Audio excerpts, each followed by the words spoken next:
So yes, my fan. So yeah, we're back to Jamaica days. My friend Paul Watson Crew. We call him Crew as Darrell Watson. Darrell Watson. Yeah. You know. Well, it's my Facebook name is Paul, really. Paul, yeah. Yeah. So yeah, we gone back from way back in Mangaroo, Mount Vernon, St. Thomas, Jamaica. That's it, man. Hey. That's the foundation. Hey. Foundation, the roots. Listen, this is just a little catch up. Yeah. My virgin, Paul, come check me. Yeah. And we just sit in the garden, chilling, having a liquor, banter. And some Guinness punch as well. Hey, we just finished the Guinness punch finished. Yeah. We should have show it before we finish the Guinness punch, but you know So something? One thing I must say, now this man is the most handiest person I've known. You see my garden, the way he's done his thing, and it's really good, right? That you can sort of you know somebody that you grew up with, and you meet them up, and they still can sit down and remonstrate, and like have a good conversation with them, because there's not many people that we grew up with in the body, right? They can look and say, boy, the man did this and the man did that, you know. There's only certain people you can have a vibe with, you know what I mean? Yeah, well, me not take all of the praise to myself, you know, because you know something. You're good, man. Although my dad was, when we say beat us as a child growing up, We all got beaten. but I learned a lot from them. Yeah. And that's where my handiness come from, because my grandfather was a carpenter by trade. My dad was a mason by trade. And one of my cousin husband again was a carpenter by trade, and I spent a lot of time with them. And by doing so, I managed to learn a lot. So although I don't read and write properly, educational wise, but When you're lacking certain things, make up enough. where I lose in one, I gain in the other. Much more too. Yeah. Much more So too. when it comes, to be honest and truthfully, I meet people we can't even put on a hinges on a door. Well, you know something, right? before we go there, sir, right? I am not the most handiest person, and one of the reasons why, I mean, I can change a plug, I can put up a light switch and so forth, but my main reason why I don't bother with this Mr. DIY, Mr. Handiwork. I remember the first time when I bought my house, and we was doing still. There's some flooring board that was set to loose. So boy, now me put on me apron and me hammer, me nail and everything, you know, and start driving nail and sort of stuff. And then when I went downstairs to get something. When I went downstairs, I realized that the whole downstairs is completely flooded. Completely flooded at 9 o'clock at night. What the hell do I do? At the time, my son was about 4 years old, right? So what I did, I was feeling so good that I'm, by the house, I do a little bits and pieces, but I put a nail right through the pipe. So what did you do? Right? I had to call I called an emergency plumber. Well, I've been a rush to turn off for the main, right? I called an emergency plumber. Good thing I got one and get things sort of. So since then, it's sort of, I don't really get involved in doing that type of stuff, you know? I just leave it to the expert like Bunny, you know? I give you a joke. In all my DIY, the worst thing that I ever do that's really scared me. There's a few things I do that scare me, but this one, when I was living, when I moved with my ex, was living in this house. What happened? We in the loft, somebody floor the loft. So boarded it, yeah. So I carried things up and I was using it as a office. Yeah, okay. Yeah. So I decided to open it up a bit because it's floor, but it's not opening. Yeah. So I was gonna cut out some of the brace that in it. Yeah, oh God! You can't do that. You man, the scene of the collapse, man. To give room. Yeah. So I get some cross thing and put across it like. So like all this top of the stair. Yeah. Put some cross thing Yeah, I get it. to hold them. Yeah. And I put some come down like this. So when all of them left, one left to cut, like the middle one like this. Yeah.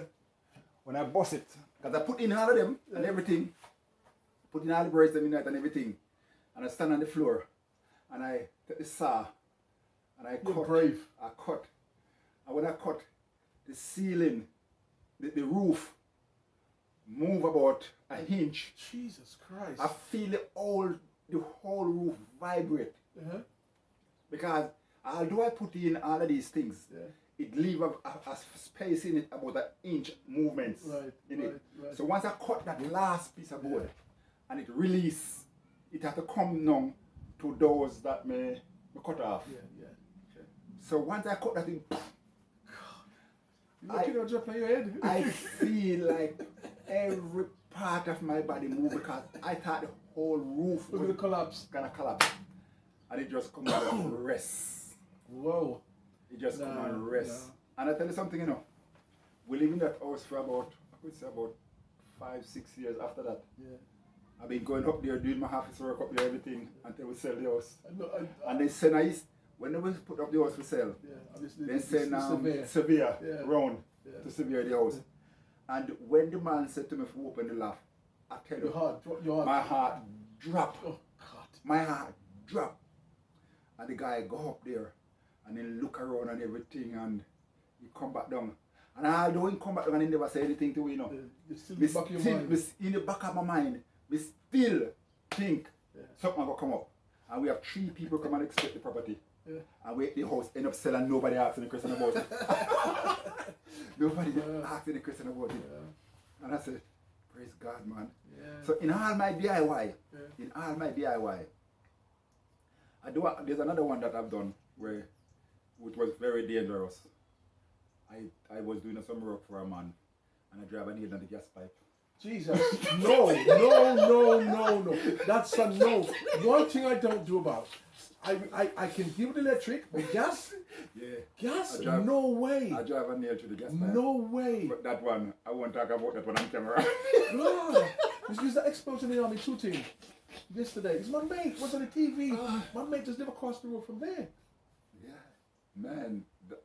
So that is my I mean, some people I know really, yeah. that is my 2 worst experience in DIY, man. Yeah. Yeah, but as I say, I do a lot of DIY, man. A lot of DIY. DIY is not for me. I do other stuff, but DIY is not for Shed. me. In this town that I live here, I build at least 6 shed for people in the garden. So I'm talking about small shed, big shed. Yeah. I build different type of shed, man. Well, I mean, see, this is probably the fourth or fifth time I've been here since you're living here. And every time I come here, I see a big improvement. This man is super handy. Man have even punk in the garden on the big like, you know something better than the Coronation Street Market. We say red peas drying. This man's a real Jamaican, a real Jamaican in England. This a man like this, man. When I do things, me just do it. Yeah. I'm a DIY person and I love DIY. I can do almost anything else, but this DIY thing is not my line. Not my line at all. Yeah, man. Straight out of Bongo Hill and Mangoro, eh? Yeah, man. Straight out of Bongo Hill and Mangoro, man. Yeah, but those I think those discipline that we was brought up in. Although I wasn't one that was like I was not a conformist. I was the rebel, and I was getting myself in a little scrap and all that type of something, you know. Who not get himself in a scrap? Remember, I left Jamaica at the age of 16, and with somebody pregnant. I'm showing you this, but I'll talk to you about it. Yeah, okay. I'll tell you about that. Yeah. What age did you left Jamaica? 16. 16. And when I left there, I left in May, and May 78, and my daughter was born in July 78. Okay. Yeah, damn. You left Jamaica at 16-year-old, Yeah. and you left somebody pregnant. Jesus Christ, this guy was bad. You was bad.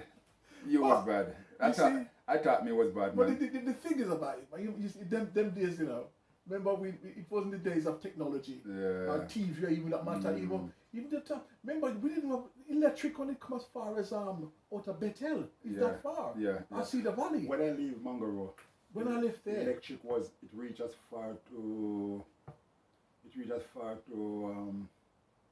Mass Renegade. Okay. Well, Yeah. that's long because I left in 78, right? I don't really even come a Bethel at the time. Yeah. So in those days, you have to sort of find your own entertainment and Yeah. such. You know, dolly house and hide and seek and run down and catch, you know. Ah, boy. Man, talking about youthful days grow up. Well, to the age where you left Jamaica, you're not getting enough of it still. Well, you know, something like that, I tell you what, because I've said to my kids them sometimes, and I say, you don't know what fun is all about. So you got all these modern comps, you know, the iPhones, the computers and the internet and all that type of stuff. So we had nothing like that when we were growing up. Whatever we had to put it together ourselves. All right. As a child growing up, we make entertainment for ourselves. Yeah. So we have marble. Oh yes. So we play marble. And play gig. We make gig. Yeah. We play a gig. Yeah. We make kite. Yeah. We fly kite. Yeah. But our two main games away from the marble was our two-wheel board wheel truck. Oh my God. And we four-wheel board wheel truck. Oh, We yes. chop out the board them. Yeah, man. And make our little truck. Yeah. So you know when you make a two-wheel board wheel truck with a piece of long stick on it and a two-card come up, some of them, yes, I tell you, if them of them kids need to go back into these Oh things. my God. Hey, listen, my two-wheel board wheel truck was one of the prettiest things in the world. Oh my Lord. The backwards stopper, all the way from the bottom, all the way up to the top, there was backwards stopper. And at the side of it, we have this milk tin with the hand, you know. Yeah? And all the cotton wheel, you know. When my mother used, you know. And when we get cotton wheel from the red cotton wheel, the way I did it, you put them along it, you know. Yeah. And the car run around for the steering, you know. Oh yes. Yeah, man. Yeah, yes. We Man. were very inventive and did things that we did well with what we had. You know? And with two-wheel skate. Man, With two-wheel skate, we sit down and ride down the hill. everything that were there, right? Nothing went to waste. No? I think we were ahead of being the recyclist. Everything was recycled. Yeah, man. Everything was used. Nothing got thrown away. All right. When Sunday evening time come, over my grandfather, over beside the barber, them house there. Yeah. My grandfather had one coffee piece over there. And we used to go over there Sunday evening time. I used to get the coconut bunker them. I used to sit up on this coconut bunker them and slide them down the hill. Yeah, I remember Yeah. that, man. And sometimes we are good and we have all the girl them slung in front of we like this. Oh, man. Or they slung behind me and hold we like this. And then when we have the coconut bunker, we go get the banana tree. When Yes. you know when the banana shoot, Yeah, chop it out of the root and drop it off. They're supposed to sit there to supply the young one who come, who chop them out and lift them cover the top. Yeah. And we dry sticking at them for each with foot. Yeah. And chop this with bottom for rest, you know. Very inventive, very inventive, man. Very inventive. When And they- the thing about it, right? We grew up with doing those things, but we really, really enjoyed it. Yeah, man. When it's like when I go, not just Jamaica, but general children, youngs. I mean, kids are young people our age group then, now, right? Their life is not like what we had. Yeah, yeah. Because every time I go to Jamaica and I see these people, everybody looks so. I'm not knocking Jamaica. I love it's my country and I love it. But everybody looks so miserable sometimes. You know, life. We had. I think we had the best Listen, childhood growing up. you know It how wasn't it is, easy. man. We didn't have much. You know how it is. When Christmas time come, what we get for Christmas present? When I look at Fifi balloon, you blow and it go. Well, I tell and you come back something, in right? our This is whistle. one thing I've always talked about, right? And that's the reason why. You see, my auntie, Miss Bogle, Mama, and Papa, Bishop Bogle. I'm telling you, right? Those two people are, for me, is the two best people God ever put on this earth, right? They were so the present of in all my life. I had some fantastic present birthdays and such, but one that stands out in my mind more than anything else, right? It was me and my cousin Hevro. Mama bought us a train set, Okay. a little blue train set, right?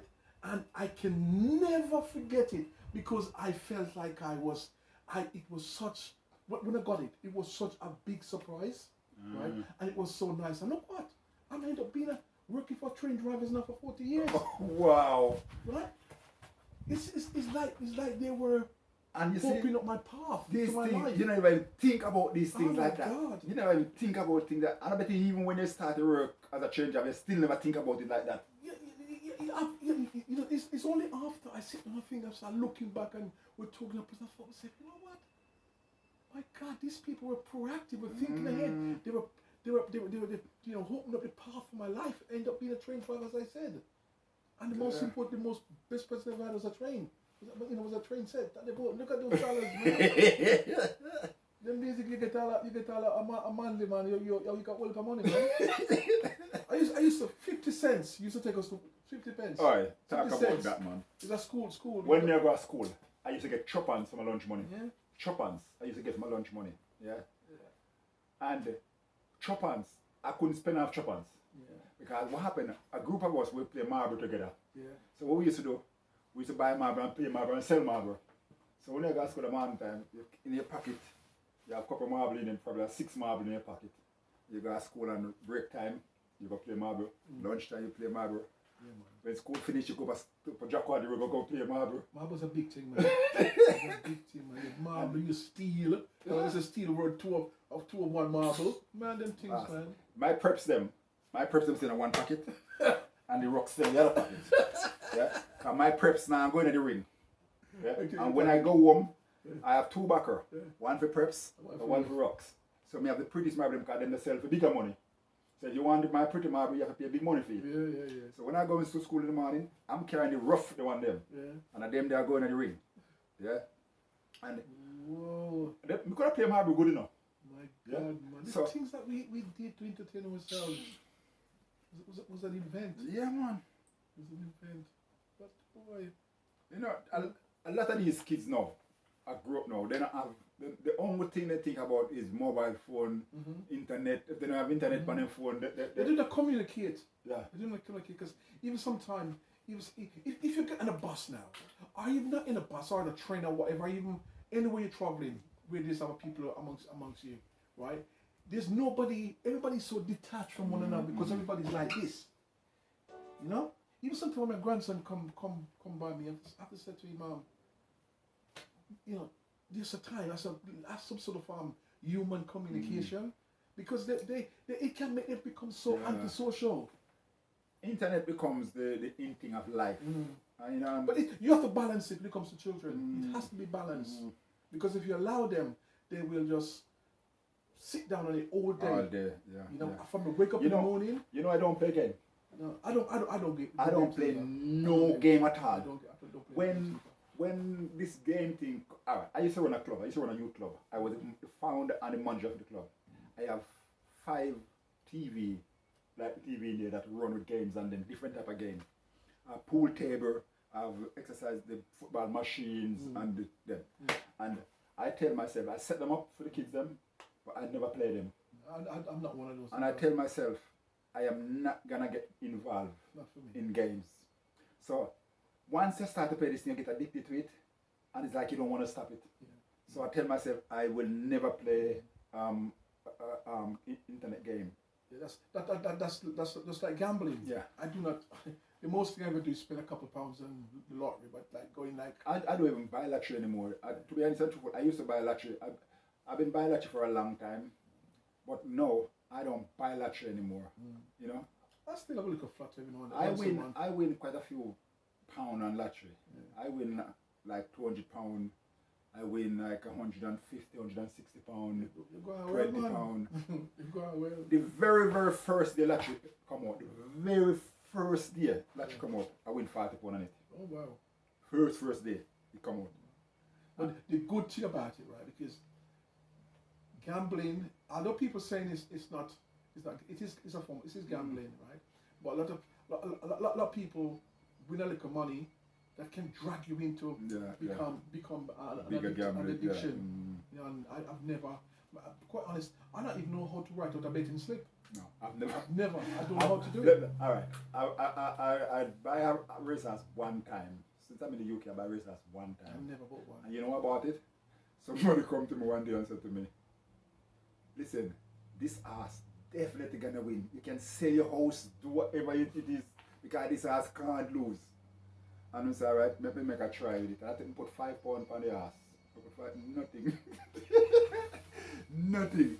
No. And I've never buy a horse again. The only time I've ever sort of is like they're doing a sweet steak at work, what they call it, and like Grand National, where they put all these horses there, you pick one from out of the bag and you put £1 in there or something like that, and then the winner will get whatever in the pot.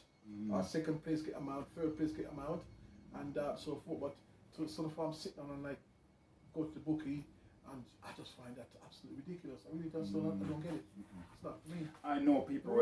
I know people with the relationship gone down the drain like this just because. I know somebody right now, not him, but his girlfriend. Yeah, the girlfriend. You don't think he's a man? You don't think he's a man? Gambling line. Oh my God. Gambling line. Yeah, gambling can be very addictive, man, and you know. It can be very addictive. It is very addictive. To be honest and truthfully, the only gambling I ever get myself involved in all my life is the lottery. Yeah. That's the only gambling. Lottery, no wonder, because like the other day, I see, but because the Commonwealth Games and all that type of thing. But by the way, big up the Sunshine Girls, the netball team. They've done absolutely brilliant. Yeah. You know, just that they fell short, and you know, but they'll get there. But it's like so the other day, someone was talking about one of those English people was talking about one of the British athletes talked about big up lottery people continue to buy the lottery because it's the lottery sponsorship where we can become good sponsor for myself. I mean, how buy lottery can make you sponsor. Well, you know buy something? lottery for win. Talking about lottery sponsor, I'm not gonna knock them because I get a good money from them. No, they serve a good purpose. When I was I think the bottom. I think they even sometimes if you lose, and even though I'll be honest with you, I don't buy it because I want to make athletes better. They buy it to win, right? Yeah. But the bottom line, but the underlining knows that even if you don't, right, it doesn't go to somebody's pocket, but it goes to the only thing I say about lottery, I mean, I believe in. I think they should change it. Don't start by lottery, but I think they should change it. Kamalat, however you name it for the lottery, listen to me, Kamalat. You're doing things wrong, yeah. This lottery thing that you're doing, one person is winning too much money. What you need to do is to, and I'm telling you, I am not educated a person, but I'm telling you, if you do this, you will make more money from it. Yeah? Instead of one person, I win and I get too much in million. Because the last one was 192 million. Right. Broke it down and make. If a person get 2 number, then get a £50. Yeah. If a person get 3 number, they probably get £500. If a person spread it out, yeah. Make people get little more, a bigger cut. I even make if you get 2 number, you get 500. But the Euro lottery is better than the English one. Yeah. Because I think I'm not quite sure how many number you have to, but you can win with lesser number. Then we win the British lottery, but the English lottery. No, it's a serious thing. If they stretch out the money a bit more, so the people who can they say you get 2 number, you get money for that 2 number. Yeah, so basically what you're saying, after you reach certain stage, certain stage, when it pass like say for like 150,000, make spread the money among people. But then that would become too complicated. It would become complicated, right? Because then they would have to design a whole system. No, right? I'm not talking about that. I'm talking about make the whole system from no like that. Oh, I see what you mean. Yes. I see what you mean. So if you get 2 number now, I think you get £5, something like that, or £2, something. Whatever yeah. But instead you get £2, you might get £100. Okay. Yeah. So if you get 3 number, you get £1,000 or £500. So more people will want to buy. You know you say that, right? But when the jackpot reached, like for instance, the other day, when one person in England won 192 million, right? When it reached that stage, they make more money because when I totally be honest with you, right? When it reached, I 4 lines by the other day. It was that 4 lines. I bought 4 lines the other day when it was 192 million because I'm thinking of what could I do in our part of the country, Jamaica, with all that money? All right, let me tell you something. This is the God Almighty truth. When I was buying lottery, I used to buy lottery 3 times a week. 3 times a week. And you might not believe me doing this. I bought lottery Wednesday, Friday, and Saturday. And I do a whole book, which is 6 lines. So I do a whole book. Yeah. And because one of the day they only play just the lottery alone or just the Euro Million alone. What's today Tuesday is Euro Million. Alone. Tomorrow is the English lottery, UK lottery. Yeah. Friday, Tuesday and Friday is British lottery. And Is the lottery, Euro Millions. the lottery and the euro. The Euro Millions is Tuesday and Friday, and the UK lotteries is Wednesday and Saturday. So that day when they have the two of them, Yeah. I will buy a whole book for the euro, and I will buy 2 or 3 lines for the lottery. Okay. And then the other day, then when it's just euro, I will buy the whole book. Okay. Sometimes I buy 2 books. Okay. So if you work out that, how much that How I'm much spending for the week, Yeah. and I used to do that 3 days a week. When the money get to that, they get to the ridiculous amount, like as I said, like the once you don't have million or type or something. When I used to buy 2 lines, I buy 4 lines. Right? So I give myself 50% better chance if I buy 4 lines. Yeah. But in retrospect, Yes. the chance of winning the lottery is such minute. Anyway, Such so minute. my fans, I'm just sitting here with my virgin Paul, and it's nothing much we do. We're just having just a little banter, one-to-one, man. going back in the old days, and just Yeah. having we sit down and we don't do nothing, so we just having a little banter chat. And the funny thing, like, it's like, remember, a Cecil wedding that I Met, that we we went meet meet up up. from all these days. all these you know. days.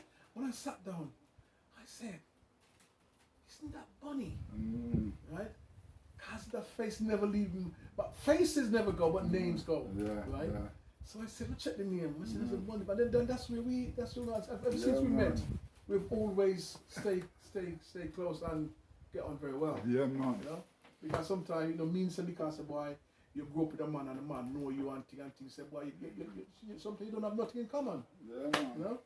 But So my what we fans, can as say, I man, said, don't forget to like this video, don't forget to share this video, don't comment, if you see anything where you want to comment and just give the video a thumbs up, like, share, hit the notification bell, yeah man, and press all. And every time a video go up, you will get it first hand. It's just a banter talk, I just a banter talk. This is not about making money. This Money, is about this is because real. since this man have because of him and his channel, I have get to talk to people that I have not spoken to since I left Jamaica 1970, and it's like 43 years ago. Right, it's a long time. Yes, Yeah, 43 years ago. Time fly fast. Yeah, and he's this. So remember, yeah man, spread the good news about this man channel. Like, share, and subscribe. Yeah, man. Introduce everybody, because really, as I said, it's not about making money and all that type of stuff. It's about keeping in touch with our roots, basically. Because as I said, there's a lot of people that I get to contact with because of him.